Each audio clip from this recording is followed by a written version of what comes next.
across the first two campaigns then with that data there, so you spent 1.2K on ads and you've generated 2.5K cash collected. How you found working with Gymgrow so far and sort of the position you were in? Well, we've done 2 campaigns. The first campaign, I think, was 17. We got about 12 of them signed up. How many did you sign up on your second campaign? 11. My membership numbers, the current is 158, including my coaches. How's it going? Yeah, not too bad at all. How are you? Yeah, all good, thank you. Yeah, I appreciate you jumping on the call as well, Kevin. I think it'd be good to just first like touch base and check in and how you're getting on, and then also find out a little bit about how you found working with Gymgrow so far and sort of the position you were in. How long have we worked together now? Like 2 months, just over 2 months? Yeah. This would be, well, we've done 2 campaigns. Yeah, I'd say it's sort of a little bit longer than 2 months, maybe heading for that 3rd month. Nice, yeah. I just pulled up your data actually because I've not got it in front of me. How many did you sign up on your second campaign? 11. Nice, awesome. The first campaign, I think it was 17 we had, and I think we got about 12 of them signed up, and there's some people still around the edge. I think that bulk campaign suffered a little bit from, it was holiday period, which is always a bit of a toughie and people are away and stuff like that. But you know, that's fine. It still helped make the summer really busy in the gym, which the vibe and everything is just all that much more positive. And you know, we've got signups. My membership numbers have well and truly breached 150, which is good. I think I'm at 100, and you know, it's always every other day it's a different number. I think the current is 158, including my coaches.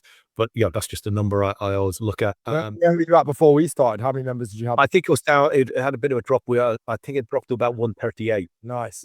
So what I've noticed as well, we do the campaign and you get people in specifically based on the campaign, but it does just the fact that the ads and maybe people are talking a little bit, you get 1 or 2 other people around the edges as well. 100%. Not necessarily directly, you know, through the booking system, but they end up here one way or the other, whether it's via an email or they walk in the door or they drop you a message through Instagram.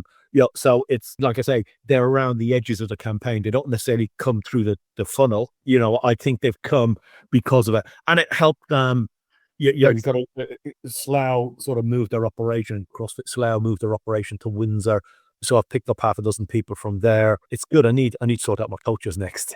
Yeah, that's the next step, right? So like the first thing is getting the client onboarding system dialed in so that we can generate revenue and get clients in, which you're doing a really good job of. So across the first 2 campaigns then with that data there, so you spent 1.2K on ads and you've generated 2.5K in like cash collected from the front end programs. Yeah, well, the way I'm looking at it is the front end of the program is more or less, you know, and I'm not uncomfortable with the notion of swings and roundabouts, but it's more or less covering your costs and the ads.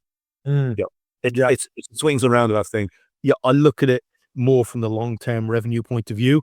And I was having a chat or an exchange with Michael recently, and just because it's hard when you are sort of not on your own is maybe the wrong word, but yeah, I'm not a professional gym owner. I've made no secret of the fact. I think with my members, I opened this because there's no other CrossFit box and I sort of like doing CrossFit. But our retention, our average member retention, which has gone down because we've got a lot of new members in, so it dilutes the average, but it's 23.1 months. Nice. Yeah. So it's 2 years, give or take 2 years. So whatever happens in, you know, the initial payment on month 1, month 2, whatever, because I've given them back the 90 quid and all that, that sort of me is just the cost of acquisition. It's what is a long-term position. Because, you know, see, you know, that first cohort, you know, in another month, they'll all have had their credits back for their 90 quid and all. So they will then be positive cash flow. Yeah. And they'll drip in cohort after cohort from now, you know, it'll be until the end of the financial year, because the ones who start in December, they'll become cash positive around March or April. And that's lifetime value. 100%. I absolutely love that you said that completely. Like, if you can just cover your costs of acquiring that customer within 90 days, that's standard, that's good marketing. Whereas you are covering it within the first 2 weeks, because within the first 30 days, you're doubling your ad spend. So you're not only covering your costs, but you're also making a profit on the front end, which is incredible. And then, like you say, you've got how many people, 17 out of 11, 28 new members to then potentially convert long term into lifelong members of Legion and sticking around. So that's absolutely awesome. Because before we started together, Kevin, what was the system that you had when we first spoke? How were you getting members in, and how many members on average were you signing up every month? So the system I had before was effectively a month's trial membership at a discounted price. Yeah. Around about 50. So it was 3 times a week for 30 days. And it was effectively 50% of the standard membership cost, 45 quid. Yeah. That 3 times a week membership is 89.99 or something, 90 quid. Yeah. So that was the hook. And And that was originally, in fact, the way it became 30 quid is my original strategy about 2 years ago. It was 3 times a week trial membership, 30 quid, 5 times a week trial membership, 50 quid, 7 times a week trial membership, 70 quid. Right. It just rolled off the tongue quite nicely. And I dumped the 7 and the 5 times a week about a year ago, and I threw a t-shirt in and put the price up from 30 to 45 quid. And I guess, rightly or wrongly, my mindset was, I guess, rip off what almost every other big company does, like your mobile phone company, like Virgin Media, like whoever, 50% discount for whatever the first 6 months and then the normal price, whatever. So part of it was that. The other part of it was, I think for a lot of people, or my perception was for a lot of boxes or general public, price for CrossFit was an issue. They didn't necessarily see the value in the product because they didn't really know what the product was. They just saw the price. And 2 strategies: either show your price and they just go, fucking hell, that's expensive, because they're paying $19.99 in Pure Gym, or you didn't show your price and they went, it's always when people don't tell you the price, there's always a bit of a con or a bit of a catch. And they don't, I think a lot of people don't like calling up or email and saying, what's the price? So they just don't call, or they just don't email. But either way, I sort of perceived that price was a barrier. So part of the reason of doing that discounted membership was, well, if that's a perceived barrier, let's remove that barrier, get them in for the 4 weeks, and that's the opportunity to convince them that it actually is good value for money. And what was the problem with that, and why did that not work so well? Well, I'm not sure that it didn't work so well. I actually think the problem was I didn't understand really the whole marketing part. Got it. And so for me, my marketing was do a boosted post on Instagram. Hey guys, sign up, trial membership, whatever, boosted post. I didn't even really understand the difference between a advertised post and a boosted post. Yeah. I'm not even sure I still understand the difference, but there is a difference. Yeah. One, an advertised post is fucking a lot more expensive, but clearly it does things that the others don't. And there was no sort of triage of clients then. It was just, hey, come and do your 30 days trial membership, send us an email at info@lcfm, UK.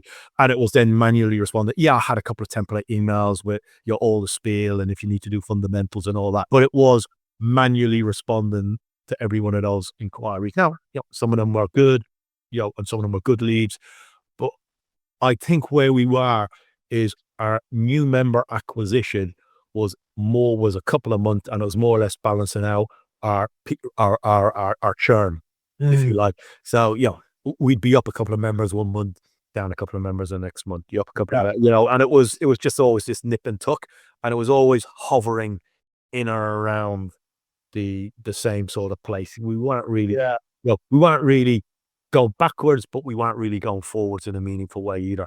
And a lot of gym be doing exactly that. Now, what I'd say is you can see it's a step change. Now the new people coming in the door is double the people going. It's probably treble the people going. So it's actually real world growth. Yeah, awesome. Yeah. And that all comes from having a system to onboard new members, right? Like it says, like a way to get them into the and there's definitely, I will say, one of the biggest differences is my old strategy was effectively then a drip feed. One person might start this week, new person might start for 2 weeks, and then somebody start next week, and then someone will start on Friday and someone will start on Thursday. Whereas this strategy, the notion of everybody starts on the same day, Yeah. And they always start on a Monday just because the 4 weeks runs nicely from Monday. But we always now, we do that introduction meeting on the Saturday before the Monday. Yeah. Come in, 15-minute chat, make sure everybody's on one board, make sure everybody knows how to book their sessions. If anybody's got a problem with the app, we triage it there real time. Yeah. But again, and by the way, okay, that's the 15-minute chat done. Anybody who needs to do fundamentals, then we hit it straight after with a 90-minute fundamental session. But then everybody starts together. Yeah. And that is I can see that, and you can see the interaction with the individual people is far more positive. So we've got every day of the week, we've got a ring fence session for those guys. And it's very simple. I think Monday is 8 p.m, Tuesday 6:45 p.m, Wednesday's 8 p.m. They're dotted, but it's one session a day. We've ring fenced as newbie friendly. And so it's not dumbed down. It's still a standard workout. It's exactly the same WOD. There's experienced members in it. But we're encouraging them or nudging them gently towards that session. So you get 3, 4, 5 of them in that session. And then you can see the chit chat. Oh, are you going to come on Wednesday? Oh, are you going to come? What time are you doing? So they're carried along with each other, and they immediately got, I guess, it's that reassurance of, I'm not in this on my own. Yeah. And there's another couple of people in this same boat as me. And it's sort of, I guess maybe, if you think about it, if you have never done anything like this, and you go into a WOD and just say, for instance, it's Olympic lifting or whatever, it's snatch, and you're in and you just happen to go to that one session where there's a load of elite level athletes, or even decent level athletes in it, who can all squat snatch. They've got 60 kilos on the bar, they're up from overhead. And you're like, I can't even do this with a fucking PVC pipe. It's pretty de-skilling. You've got 4 or 5 of them in there. They're all together. And it's really, it's from the coach's point of view, it's nice because you can sort of split the class and say, all right, you guys, you know what you're doing. You have 6 minutes to build weight. I'll come back to you. You guys down here, okay, we're going to go through a couple of basic drills with a PVC pipe. So you can see, because, having that one beginner in a class, of real mixed abilities, that just a little bit tougher, tougher on the coach. It's tougher on the coach, and it's also like more intimidating for the new starter as well. So I think by having this intro program, which onboards them and builds them up and builds the confidence, then like when they do get put in that position, they're so much more confident and not as like anxious as worried about being in a class, like you say, with full of like good athletes. That is something I think we will always try and carry forward, to onboard people in those sort of cohorts or pontoons or whatever. I can see the benefits of that. And we've got a WhatsApp group, we just call it Legion Newbies. And so we finished the last campaign, message everybody, hey guys, are you all on the main group? I'm going to clear this down. Got a new group starting on Monday. So on the Wednesday before, clear all your lot out, then sent the emails out. Here's the link. So it's all, and we're going to repeat that hygiene element. So we clear out that newbies group. So it literally is that intake. Yeah, I love that. I love like only. Yeah.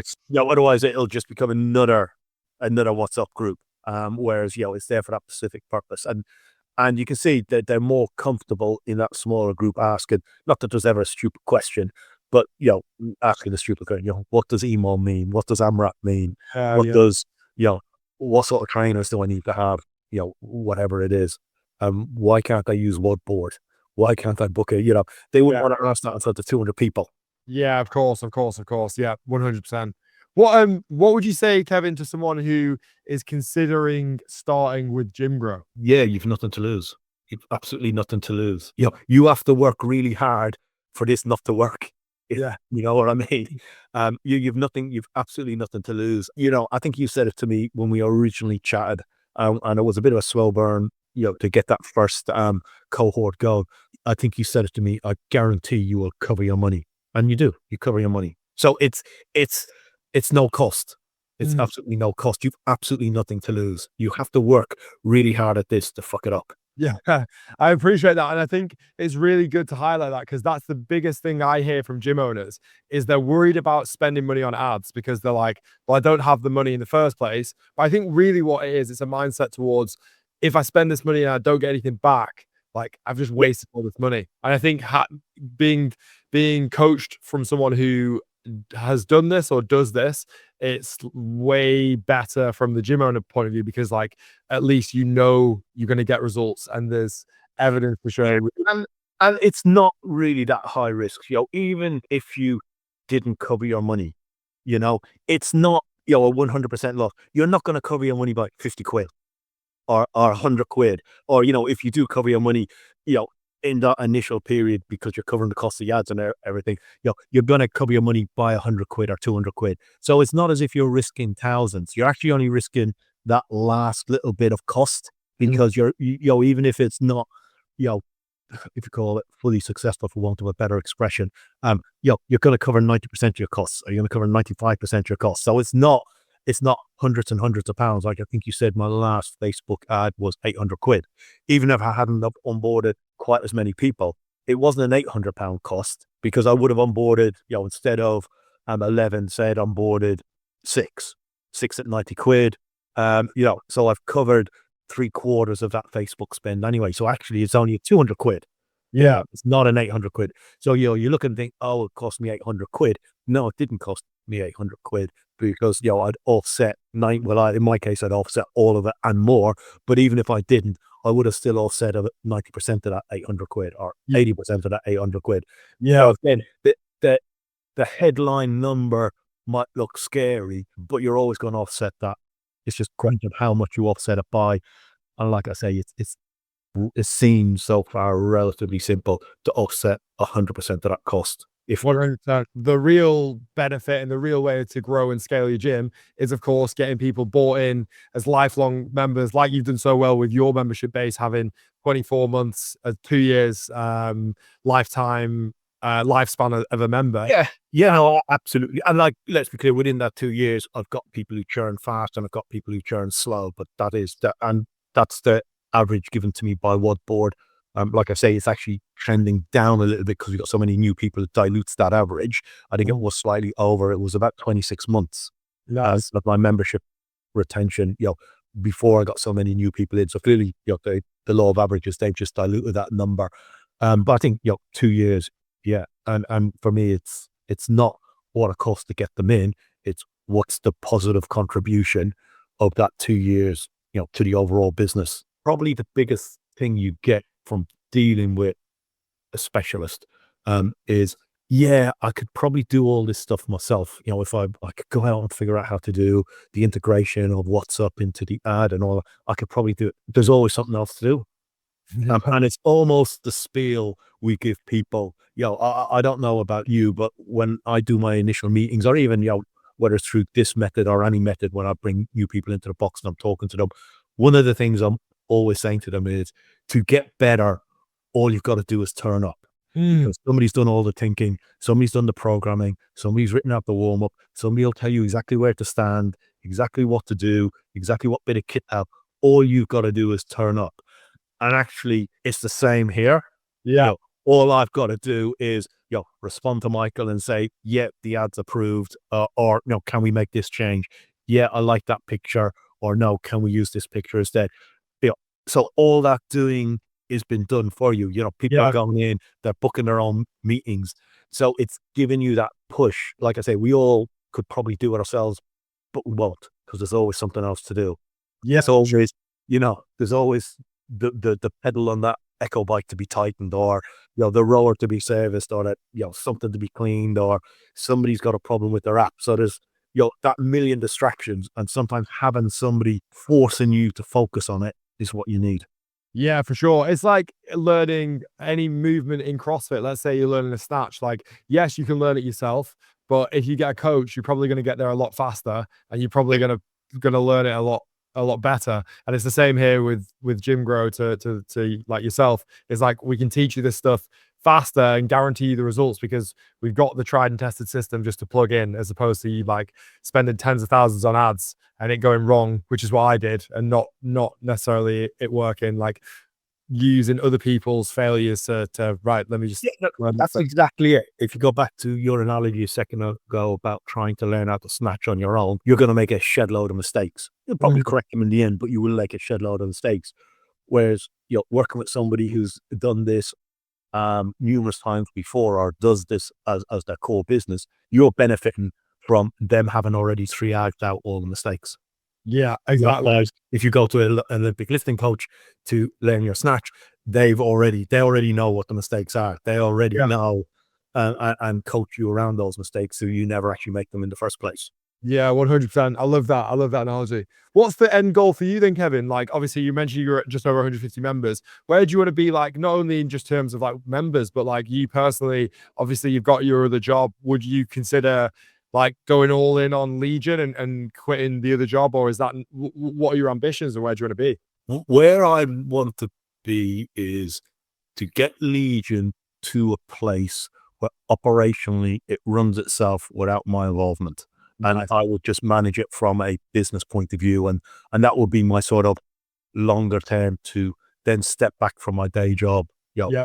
and effectively, I guess, I'm slightly older than you. I've got one eye on semi-retirement, and this would be, this would be my almost not quite passive, I'd still stay on it from a business point of view or an admin and maybe an admin point of view, but I'd have stepped back from the day-to-day running.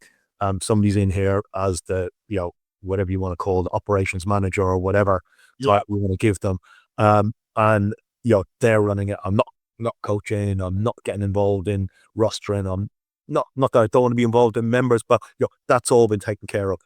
And it's more running it from a business point of view, something that maybe is 2 days a week, something like that, because it's generating enough revenue to pay those people well, and I've just started, like I said, I need to do something on my coach, on my coaching, and I'm just starting to put some thinking into, putting an ad out for a coach. But when I put it together, the revenue is starting to be there to look at paying somebody, if they do a little bit of PT and stuff like that, they can be pulling 50K.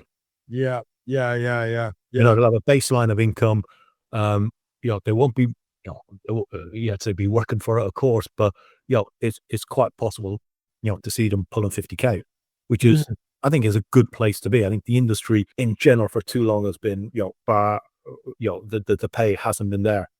Yeah, and that comes a lot down to the gym owner being able to provide the members and memberships for them to have the opportunity to PT and pay them a full-time salary, et cetera, et cetera. So I think the more we can help gym owners and gyms grow and increase the revenue, the more people we can get fitness from a member point of view, but also we can employ more people, which is massive as well. Yeah. And it's also, it's not offering fitness jobs or coaching jobs at minimum wage, which is where the pure gyms of this world and people like that actually, it's not necessarily offering PT hourly rates, but it's, it's got to be somewhere in the middle. Yeah, 100%. You got to pay good money to get good people. Yeah, I fully agree. And in order for you to get to that position of potentially coming away from the day job and sort of just like overseeing the gym from like a touch point with the manager point of view, like you've got to find the right people and build the team to do that. So 100% the money's got to be there. Do you see for you to get to that point of coming away from your job and just sort of overseeing the maybe the operational manager or the general manager, can you see how Gym Grow can help you get to that point? Oh yeah, absolutely. Because there's two things you need to get to that point, and the first one is you need the revenue to be able to fund it, and then when you get the revenue to fund it, you then need the right people to do it. And I can now see the roadmap to the revenue is not the issue. It's now finding the right people. So my focus is around, I said it to you a moment ago, I'm starting to put my thoughts into, what does that job advert look like? What does that, contract look like? Whereas, 6 months, a year ago, I was like, well, where will I ever get the revenue from? I can now see where the revenue is going to come from. And already I'm starting to look ahead to the second side of that coin. So that's, and I'll be honest with you, I wouldn't have got there on my own. I appreciate that. Yeah. On my own. I'll hold my hands up. I would have taken at least to the end of this calendar year to get to where I've got to between July and now, well, August and now with you guys. So literally what a month? Yeah, like say 6 weeks, 6 Yeah. 8 weeks, what it would have taken me 6 months, Yeah. even longer. Fast tracked it. And now you've also got the system to now rinse and repeat and be like, right, we can really drive sales this month because we know exactly how we're onboarding them. Yeah, and you're absolutely right. So, like, the second onboarding was so we've done 2 cohorts. The second one was a little bit slicker than the first one. The third one will be a little bit slicker than the second one. The fourth one will be a little bit slicker than the third one. So Yeah. it won't get worse. It will only get better. Yeah. We'll get a little bit better at, you know, pre-qualifying the appointments. We'll get a little bit better at, figuring out who's going to be a show or a no-show. Yeah. All also that we'll get better and all, and we'll just get better at, the comms, the introduction, the support through the 28 days, all that sort of stuff. We'll only get better at that, not worse. So yeah, I can absolutely see that roadmap. And like I say, would I've got there on my own? Yeah, maybe I would, maybe I wouldn't have, but I know for an absolute fact where I am today, I wouldn't have been there till at least the end of the year or longer if I've been trying to do it on my own. Yeah, and that is the benefit of having a coach and a system in place to get you there faster. And I fully agree. And that's the same for myself as well. Like I pay for coaching myself to how I can provide a better service for you guys, and how can I push Gym Grow forward, and how can I get more people involved with Gym Grow? How can I upgrade the service? I think as soon as you potentially stop paying for or learning how to become better, then it's sort of like the better you become as a gym owner, the more you can serve your members, the better you can serve your coaches, and it flows through the entire organization, right? Yeah, it absolutely does. And there's also, I'll be honest with you, if I've been doing it on my own, I don't know if I'd ever spent 800 quid on ads, Yeah. you know. But when you've got that reassurance of somebody telling you, no, don't worry, we're going to cover your money here, you go, okay, I'll take the plunge, And what happens? Oh, yeah, I did cover my money, you know. I'm not sure if I was sitting here on my own, still doing it myself, or I was chatting to one of my coaches and they went, oh, yeah, well, I think the ads are going to cost like 800 quid. I'd be like, I'll put a few pence to that and I could buy a new rower. Yeah. That would have probably been my mindset, or, I'll put a few quid to that and I can, do whatever. Yeah, we'll do that rather than spend 800 quid on ads. Yeah. But actually spending the 800 quid on ads was the right thing to do. Yeah, because it's ends up in, let's say, 12 long-term signups, which equates to, what would that be? An annual revenue of 12K across the year. Well, if you crunch it, if you reverse the numbers back the other way, for every member who signed up, if you go back to my first cohort, and I think I spent around about the same on ads for that, for every member who signed up, it was about 8 quid in ads. Now I'll get 2.5 grand in revenue out of that member over their lifetime for 8 quid. And whatever the fees I paid you guys, let's call it another 8 quid on top. So for 16, let's make it 20 quid for the maths. For 20 quid as cost of acquisition, I'll get 2.5 grand. Which is crazy, isn't it? That member. That's an insane return. Yeah. Yeah. And when you put it that way, it's like, why would you not do it? But if you just focus on the 800 quid, you'll come up with all the reasons why you shouldn't do it. Like I say, oh, well, I could buy another rower, I could get this, I could do that. But if you said, to anybody, well, give me 20 quid and I'll give you back 2.5 grand over the next 2 years, you'd be like, how many 20 quids do you want? And literally, exactly. I feel like you could not have summed that up better, because I try and get this across to people, and it's met with that exact thing of, yeah, but I've got to spend £800. But it's like, look, think bigger picture. You want to be in this gym game for the next 3, 5, 10 years. Like, you want members paying your rent, paying your coaches, delivering the best service, and it's going to take money to acquire them. But the payoff is huge, because you get to keep these long term, and they're going to pay you every single month for hopefully 2+ years. Yeah, it's not and when you say, it's an interesting point, when you say that the return is huge, it's not a return of X10, it's a return of X100. Yeah. Yeah. Yeah. That's quite significant. 100 times your spend is returned to you. Hopefully I've got my maths right. Yeah, 20 would be 200. You'd be two. Yeah, well, in my case, it's slightly over, depending on where you are with your member retention period. But yeah, it's 100 times your return. Yeah, yeah, and it is definitely a product of how well you retain members, because if you retain them for like 2 years, then wow, like you can really spend money to acquire a customer, because like you're gonna keep them 2 years. So then if you're getting them in cheap anyway and just cover an ad spend and get your money back within 30 days, well then you know that you're keeping them around for the next 2 years. So you're fine. Yeah, yeah, no, absolutely. And like I say, I think certainly for us over the summer when it would have been, we typically see a little dip in the summer. It's just Mm, where we are. It's a very transient town. A lot of people go home. yeah, You know, we got an awful lot of rented accommodation around where we are, flats, new builds, and stuff like that. And a lot of people empty out for summer, and typically the sessions would get very quiet. This summer, there's a real buzz about the place with new people, and that's really carried into September in a really positive way. And it's helped the coaches out, because what I did, uh, certainly, and it worked for me, was I had earmarked a Pacific coach to be a support coach for those new guys. So yeah, that coach was on then a sign-on bonus. So yeah, every member who signed up as a long-term member, she got a little bonus. It's only 25 quid, but it added up when suddenly there's 10 of them. She also got a little bit of admin time to do their check-ins and stuff like that. So, see, she saw an extra 500 quid. yeah, yeah, yeah, yeah.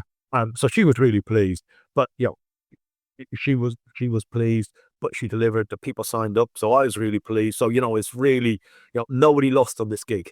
Yeah, yeah, yeah, yeah, yeah. That's the thing, is that Even already, the revenue. Like I can't. Well, I could show you. I've literally had a pallet of new floor tiles delivered today. nice. Just to replace, some of them are a couple of years old, they're getting a bit worn. I went, yeah, let me just get, a pallet of tiles, and I'm going to change some. That's because we got the revenue.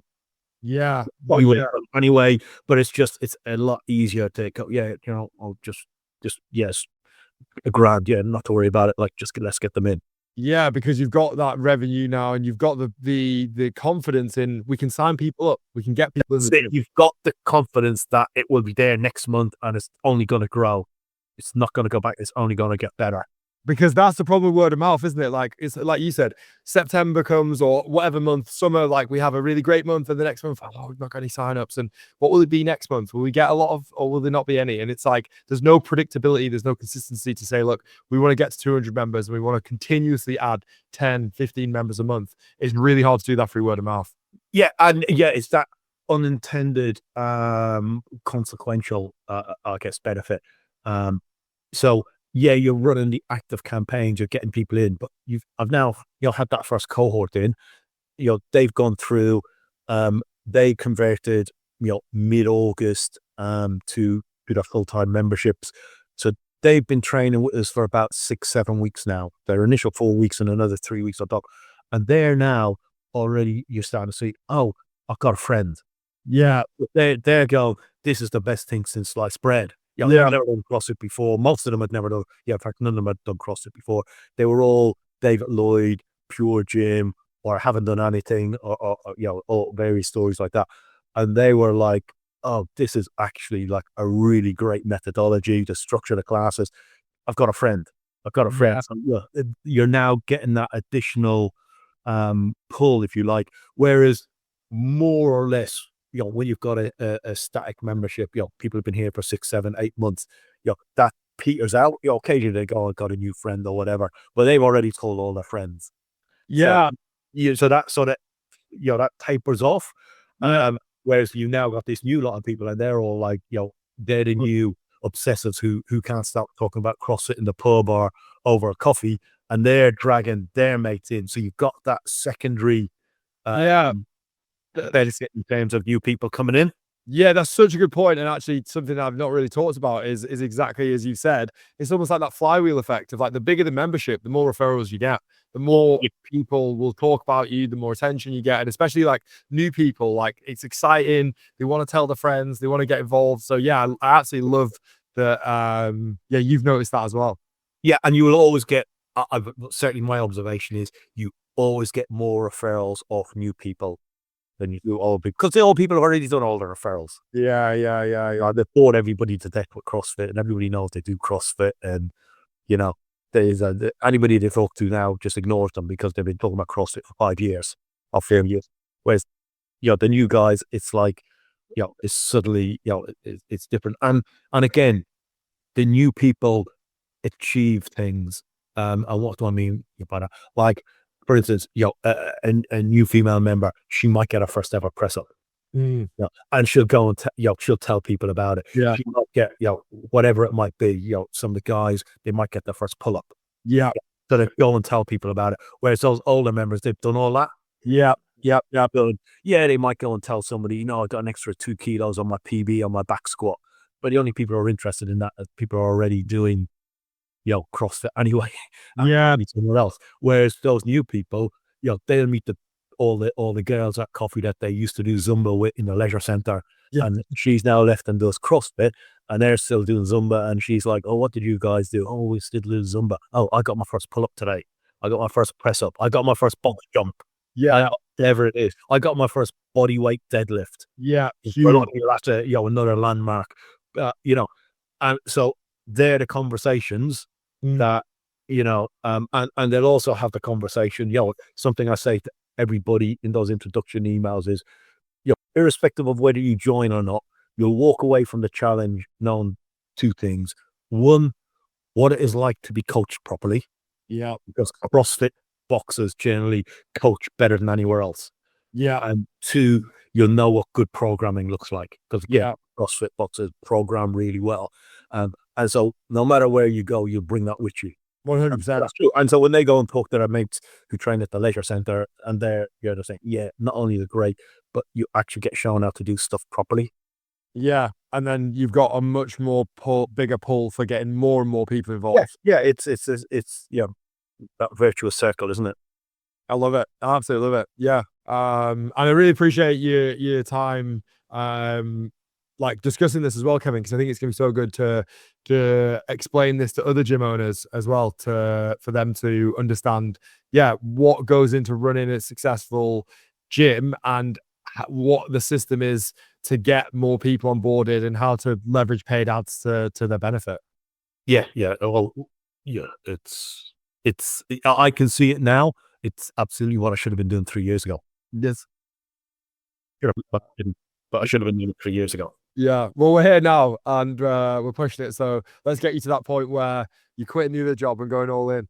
Yeah. Well, I need to get back to Michael. I want that next campaign up and running by next week. Yeah. Let's do it. Yeah. Because I want to get it started for the 1st of October. Yeah. Have you signed up long-term members from the second campaign yet, or no? No. Second campaign only started. The second cohort started on the 1st of September. Oh, okay. So they're still fresh. Yeah. So they'll finish on the 28th of September. I want my 3rd cohort to start on the 1st of October. Nice. Yeah. And then I've already given Michael the dates: 1st of November, 1st of December. Yeah. Perfect. Are you in tomorrow's coaching call as well, Kevin? I'm not sure if. Let me have a look at my diary. Because with my Natalie been away, 11 o'clock, isn't it? Yeah, it's a good one anyway. You'll have to watch it back because I'm going to be talking through branding and how we can get across like your message as Legion to attract the right people in your organic social media, which will then help the paid marketing too. Yeah, I probably am going to be on that call. Nice. Awesome. Yeah. It'd be worth it. All right. I'll catch you tomorrow then, Lewis. Yeah. Sweet. But great to catch up, Kevin. This was really enjoyed this. All right. Take care. Bye. See ya. Bye.